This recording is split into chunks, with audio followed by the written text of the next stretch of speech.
तो मैंने जब गाड़ी खरीदी थी तो विद इन 8 या 7 डेज इसका एसी का पाइप लीक हो गया था। थोड़ा सा अगर आप देखोगे गाड़ी के जो सीट्स हैं, सीट की क्वालिटी जो है मटेरियल अच्छा नहीं है। ऐसा है कि आपको ब्लाइंड स्पॉट बहुत ज्यादा बनता है। गाड़ी के ब्रेक्स जो है मतलब आप 148 हॉर्स पावर दे रहे हो तो उसको कंट्रोल करने लायक ब्रेक्स नहीं है। गाड़ी का जो इंजन है उसके नीचे कोई भी अंडर बॉडी शील्ड या प्लेट नहीं है। डीएसजी गियर बॉक्स है वो थोड़ा सा लो लाइंग है, अगर कोई बड़ा पत्थर किस दिन लगता है। हेलो भाई, मैं हूं सक्षम। सामने अपने खड़ी है आज भाई स्कोडा की ये गाड़ी। अब कुछ दिन पहले हमने भाई फोक्सवैगन टाइगून देखी थी और बहुत से भाइयों का मैसेज आ रहा था कि भाई क्या कर रहे हो, स्लाविया भी दिखा दी, वर्टस भी दिखा दी, टाइगून भी दिखा दी, लेकिन भाई कुशाक तो लाओ। इसीलिए भाई आज अपने आगे स्कोडा की ये कुशाक खड़ी है। बात करें अगर वेरिएंट की तो स्टाइल 1.5 वाला यार ये वेरिएंट है। आज इसके ओनर से मिलते हैं और जानते हैं भाई कि आखिर क्यों एक बंदा जाता है फोक्सवैगन की इस कुशाक के ऊपर, क्यों टाइगून को छोड़ा और क्यों बाकी गाड़ियों को छोड़ा इस सेगमेंट की। आज इस गाड़ी के ओनर अभिषेक जी अपने साथ हैं। अभिषेक जी क्या हाल चाल? बढ़िया, आप बताइए। बिल्कुल बढ़िया। अभिषेक जी थोड़ा एक इंट्रोडक्शन हो जाए, कहाँ रहते हो, क्या करते हो, थोड़ा सा बताओ अपने बारे में। मैं रहता हूँ फरीदाबाद में ग्रीनफील्ड कॉलोनी में और I work in an MNC। Other than that मतलब I own this Kushaq, so I started doing all the coding things in this car. तो वो थोड़ा सा कभी कभी ऐसे ही करता रहता हूँ। मेरी जॉब से अलग देखे तो दिस इज नंबर प्लेट पे it is written code my Skoda. So this is my Instagram page and YouTube page also. तो वो आप चेकआउट कर सकते हो। तो you can see some of my work that is done over here. मतलब आपने स्कोडा कुशाक ली और ये कोड माई स्कोडा में समझा नहीं सर, क्या हिसाब किताब है ये? इसमें क्या है कि ऑल द व्हीकल्स जो भी VW ब्रांड की हैं, इवन अमेरिकन कार्स जो अपनी फोर्ड हो गई, जीप हो गई, तो ये सब ब्रांड्स जो हैं इनकी गाड़ी में hardware they are controlling by software. तो that software you can tweak using some hardware and software. Tweaks होते हैं जैसे कि काफी सारे फीचर्स वगैरह अनलॉक हो जाते हैं। फीचर्स जो हैं वो अनलॉक हो जाते हैं। जैसा मैंने पहले एक वर्टस में और बाकी गाड़ियों में देखा हुआ है कि कुछ लोग करा देते हैं, काफी सारे फीचर्स अनलॉक करते हैं। वो सारी चीजों में बाद में आएंगे। सर थोड़ा सा एक ये बताओ, जब आप स्कोडा कुशाक लेने गए क्या कोई और गाड़ी देखी नहीं और क्या इसकी कॉम्पिटिटर जो है टाइगून वो नहीं देखी? देखो गाड़ी देखना स्टार्ट की थी मैंने XUV 300 से। उसका ऑटोमेटिक वेरिएंट ट्राई कर रहा था लेकिन उसकी टेस्ट ड्राइव नहीं मिली तो वो खरीद भी नहीं पाया मैं। उसके बाद जो ट्राई की थी फिर टाटा नेक्सॉन देखी थी, फिर टाटा हैरियर भी देखी थी। नेक्सॉन थोड़ी छोटी थी, हैरियर बहुत ज़्यादा बड़ी थी, बीच में कुछ नहीं था उनके पास, तो वो भी स्किप कर दिया था। और उसके बाद बची दो गाड़ियाँ, ये वाली कुशाक और टाइगन। तो दोनों ही टेस्ट ड्राइव ली थी मैंने बैक टू बैक। लेकिन टाइगन के उस टाइम 1.5 ऑटोमेटिक वेरिएंट में आपकी वेंटिलेटेड सीट्स नहीं आती थी, प्लस उसका जो वर्चुअल कॉकपिट था वो थोड़ा छोटा था, मतलब पूरा बड़ा नहीं था फुल फ्लैश जैसे जैसे ऑक्टेविया सुपर में आता है। तो इस वजह से भी मैंने उसको लेना प्रेफर नहीं किया। तो मन में था कि मतलब एक कॉम्पैक्ट SUV टाइप की चाहिए, वो सेडान वाला शौक नहीं था आपको? 4.3 मीटर की गाड़ी चाहिए थी, ज़्यादा बड़ी भी नहीं छोटी भी नहीं। तो क्योंकि ऑलरेडी मेरे पास जो कार थी वो ऑलमोस्ट 4 मीटर की थी, Fiat Punto। तो इसके बाद थोड़ा सी बड़ी गाड़ी मिले ना था तो दिस वाज। आपको थोड़ा जर्मन गाड़ियों का और वो चलाने का शौक है, क्योंकि पहले भी फियाट आप कह रहे हो, फिर से आप स्कोडा पे गए हो। जो कहते हैं ड्राइविंग डायनेमिक्स, वो तो कहीं ना कहीं आपको है कि मुझे चाहिए। Fiat इज बेटर देन, अगर आप ड्राइविंग डायनेमिक्स या ड्राइविंग प्लेजर की बात करोगे तो Fiat has better dynamics and everything than this Skoda या जर्मन ब्रांड। सर कितने की पड़ी, थोड़ा सा आप ये बताओगे? तो देखो ये गाड़ी मैंने खरीदी थी लास्ट ईयर जुलाई में और मुझे ऑन रोड पड़ी थी ऑलमोस्ट 21.5 की, 21.5 लाख रुपए की।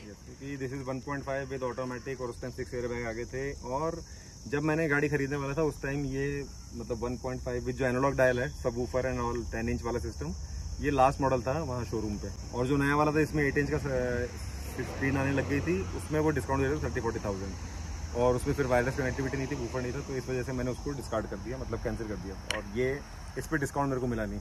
तो इसके ऊपर आउटडेटेड मॉडल था या खत्म बंद होने वाला था। अच्छा, कुछ भी नहीं दिया उन्होंने? नहीं। इसके ऊपर शायद एक आध वेरिएंट इनका और भी आता है। इसके ऊपर एक आता है मोंटे कार्लो। वो क्यों छोड़ दिया जब आप 21.5 खर्च ही रहे थे? उसमें फिर वो थोड़ा सा ये सब कुछ क्रोम गायब हो जाता है, ब्लैक आउट हो जाता है, वो चीज नहीं चाहिए थी, ब्लैक हो जाती है। तो थोड़ी मतलब सिंपल सोबर गाड़ी चाहिए थी आपको। मतलब उसमें भी वही जैसे मैंने कहा कि वर्चुअल कॉकपिट था उसमें मोंटे कार्लो में, लेकिन वो थोड़ा छोटा आता है। अगर फुल फ्लैश बड़ा वाला होता तो definitely I would have preferred that. एक चीज बताओ मेरे को, यहाँ पर ये दिख रही है VRS, तो ये क्या चीज है? ये आपने क्या कर रखा है मतलब?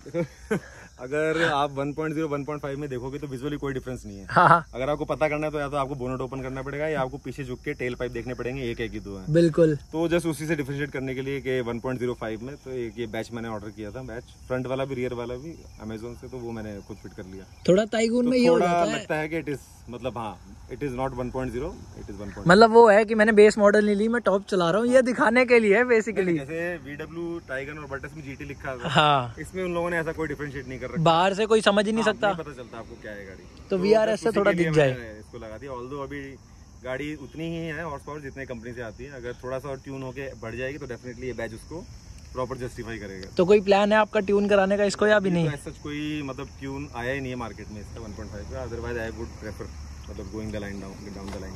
सर एक चीज़ बताओ, अभी जुलाई में आपने ली थी और जुलाई चल रहा है, 1 साल लगभग हो गया है गाड़ी को लिए।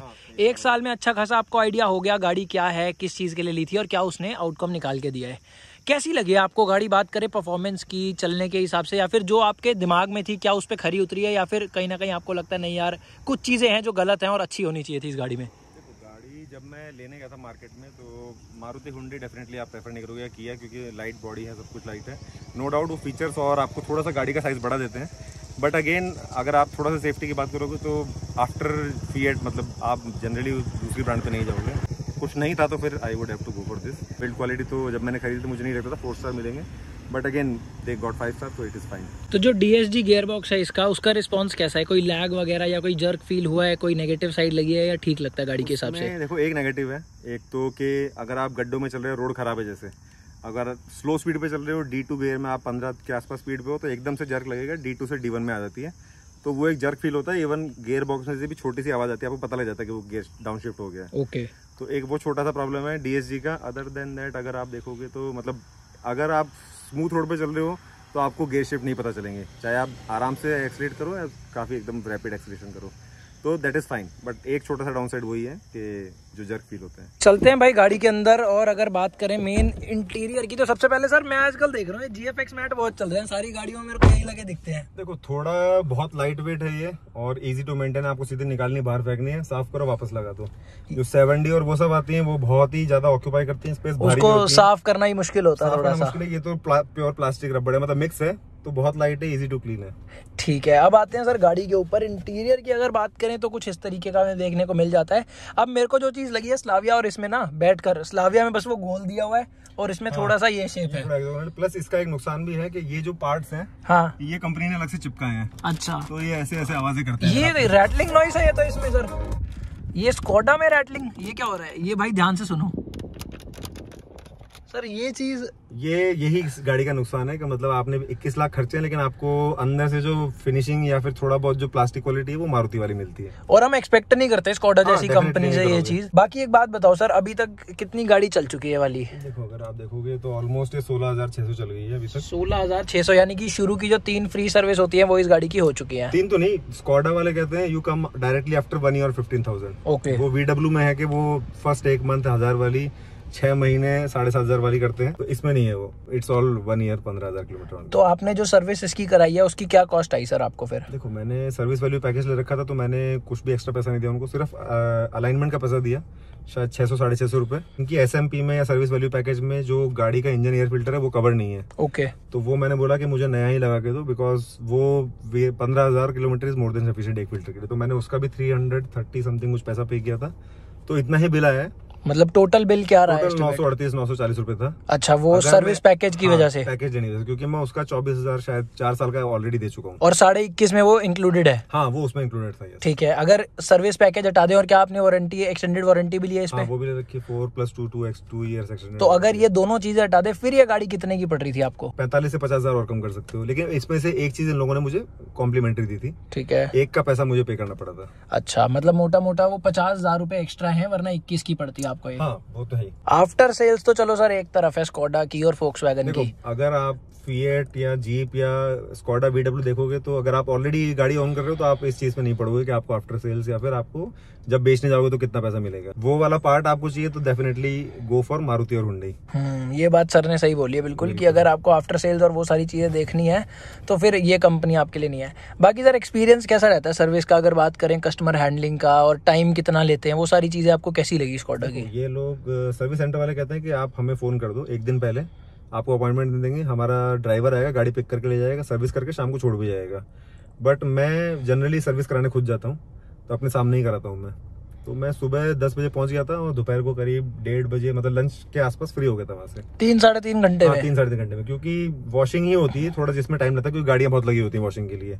अदरवाइज जब एक बार वो सर्विस करना स्टार्ट करते हैं तो 1 घंटे के अंदर सर्विसिंग हो जाती है आराम। सर एक चीज बताओ, 16,600 किलोमीटर लगभग गाड़ी चल चुकी है, थोड़ा सा कहते हैं टाइम के साथ इंजन खुलता है, तो इंजन खुलने के बाद क्या माइलेज दे रही है ये गाड़ी आपको? देखो स्टार्टिंग 1200-1500 किलोमीटर तक तो माइलेज कम आता था, 8-10 सिटी में आता था। इवन एक बार मैं हाईवे पे गया था तो 13-14 आया था। ऑलमोस्ट जब 2000 किलोमीटर कवर हो गए उसके बाद माइलेज थोड़ा इंप्रूव हो गया। प्लस ये पुरानी मेरी डीजल गाड़ी थी तो I was heavy footed driver उसमें, क्योंकि आप कितना ही गंदा गाड़ी चलाओ माइलेज तब भी ठीक ठाक आता था। इसमें वैसे ही करते थे तो माइलेज नहीं आता था, तो थोड़ा रीजन उसका भी हो सकता है, लेकिन बाद में फिर ऑलमोस्ट सिटी में भी 10 से 14 एवरेज मिल जाती है। वैसे सर ने जो एवरेज बताई है मैं आप लोगों को फिर से बता दूं, 1.5 लीटर के इंजन के साथ बताइए और डीएसजी गियरबॉक्स के साथ। मैनुअल में हो सकता है लोग थोड़ी ज्यादा निकाले, लेकिन 10-14 के आसपास मिल जाता है। इट इज फाइन, आपको थोड़ा मेहनत बच जाती है क्लच की दबाने की। और हाईवे पे अगर आप देखोगे, अगर आप 90 के आसपास चला रहे हो तो इजीली 20 प्लस दे देती है। अगर आप 120-110 पे चलाओगे तो 16 से 18 के बीच में ये वेरी करता रहता है। एक तरीके से लोग गाड़ियां अनलॉक करते हो फीचर्स। इसमें क्या क्या फीचर्स अनलॉक कर रखे हैं अपनी गाड़ी में? अगर आप इसमें देखोगे, जैसे यहाँ पे एसी के कंट्रोल सिस्टम पे ये जनरली नहीं आते हैं बाय डिफॉल्ट, ठीक है, तो ये पूरा कंट्रोल हो जाता है।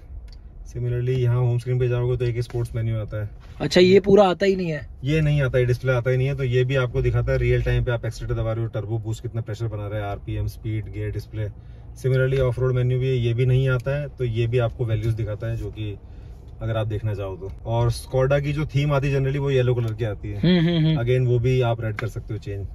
इधर ये हो गया। और अगर आप इसमें देखोगे तो जैसे यहाँ पे MID पे एक रिफ्यूल क्वांटिटी करके भी आइटम होता है, ये बताता है कि गाड़ी में कितना तेल ऑलमोस्ट खत्म हो गया। अच्छा सर, एक चीज बताओ, जो लोग नई गाड़ी लेने का सोच रहे हैं स्कोडा की या फोक्सवैगन की और उनके मन में है कि ये सारे फीचर्स हम अनलॉक कराएंगे, तो क्या कोई वारंटी पर भी फर्क पड़ता है या गाड़ी के कहते हैं जो रनिंग में कोई फर्क पड़ता है उस चीज का? कार की रनिंग में कोई फर्क नहीं पड़ेगा। जो ऑलरेडी वर्किंग चीजें हैं वो इससे खराब नहीं होती। This is already in the system, बस के कंपनी ने उनको इनेबल नहीं किया because of country specific reasons. और इनेबल करने के बाद प्रॉब्लम नहीं आती जनरली, और प्रॉब्लम आती भी है तो उसको हम चेक करके रिवर्ट कर सकते हैं, तो कोई दिक्कत आती नहीं। लेकिन सर्विस सेंटर का ऐसा है कि आप उनसे पूछोगे डायरेक्टली कि मैं ये कराना चाहता हूँ तो वो definitely they will write away deny कि नहीं इससे प्रॉब्लम आएगी, लेकिन इससे प्रॉब्लम आती नहीं क्योंकि it's already in the car. और वैसे आती भी नहीं है क्योंकि जैसा हम ये वाली गाड़ी भी देख रहे हैं, वर्टस भी देखी है और एक दो गाड़ियां मैंने और भी देखी है, ऐसा कोई इशू आता नहीं। और जैसा सर ने बोला कंट्री स्पेसिफिक, यानी कि भाई यही सेम गाड़ी जो बाहर बिक रही है उसमें ये सारे फीचर्स अनलॉक्ड है। ऑलमोस्ट 50-60% इनेबल होंगे, प्लस थोड़ा सा और है जो हम ढूंढ के, मतलब खुद R&D करते रहो आप लैपटॉप कनेक्ट करके इसमें, तो आप ढूंढ सकते हो कुछ ना कुछ। लॉक अनलॉक साउंड होगी। अब जैसे अगर आप देखोगे गाड़ी का इंजन अभी भी ऑन है और हम गाड़ी में बैठे हुए, तो इंजन ऑन करने के बाद, इग्निशन ऑन करने के बाद गाड़ी की चाबी काम नहीं करती है। तो अभी आप देखोगे तो गाड़ी की चाबी काम कर रही है। अच्छा, हाँ, तो ये फीचर मतलब कोडिंग के बाद इनेबल हो जाता है। आपका driver window up down using remote की ओपन हो जाता है। और आप जैसे इंडिकेटर को हल्का सा टिल्ट करते हो, that is called lane change click, तो वो 3 की जगह 5 बार ब्लिंक होता है। ओके, तो ये कुछ फीचर्स है। इवन AC की जो कूलिंग है इन गाड़ियों में, दैट इज अकॉर्डिंग टू जो आपका यूरोपियन वेदर है, तो AC की प्रॉब्लम है इन गाड़ियों में। Even that is also fixable via coding. Personally बताऊं तो सबसे मजेदार फीचर सर एक अभी वो लगा था जो आपने खोला था, स्पोर्ट्स मेन्यू होगा। एक मिनट, यहाँ पर ये टायर डायरेक्शन किसमें इसमें दिखा रहा था ना, ये मेरे को सबसे बेस्ट चीज ये लगी, क्योंकि कई बार हम लोग जब खड़े होते हैं नहीं पता लगता कि टायर की डायरेक्शन किस तरफ है। ये चीज बढ़िया, देखो जहाँ भी आपका टायर होगा ये आपको एग्जैक्टली दिखा देगा और ये चलते हुए भी वर्क करता है। ये चलते हुए काम करता है। जो वर्चुअल कॉकपिट वाली गाड़ियां हैं उनके अंदर वर्चुअल कॉकपिट में भी इनेबल हो जाता है, वो थोड़ा सा अप्रोप्रिएट जाता है क्योंकि आपको वहीं दिखता है, इसमें आपको जाके देखना पड़ता है। तो ये थोड़ा लेंथी प्रोसेस है, वो वहीं सेट करके आप छोड़ दो तो हमेशा दिखता है वो। लेकिन ये है कि यहाँ पर क्योंकि एनालॉग आ रहा है तो इसके अपने फायदे हैं, क्योंकि इसमें 2 डायल हैं। वर्चुअल कॉकपिट जो इन गाड़ियों में आता है उसमें सिर्फ छोटी स्क्रीन होती है, सिंगल डायल आता है, तो इस वजह से मैंने इसी को प्रेफर किया। ये थोड़ी सी वो ओल्ड इज गोल्ड वाली लुक देता है, ओल्ड स्कूल टाइप कह सकते हो, तो थोड़ा बेटर लगता है देखने में।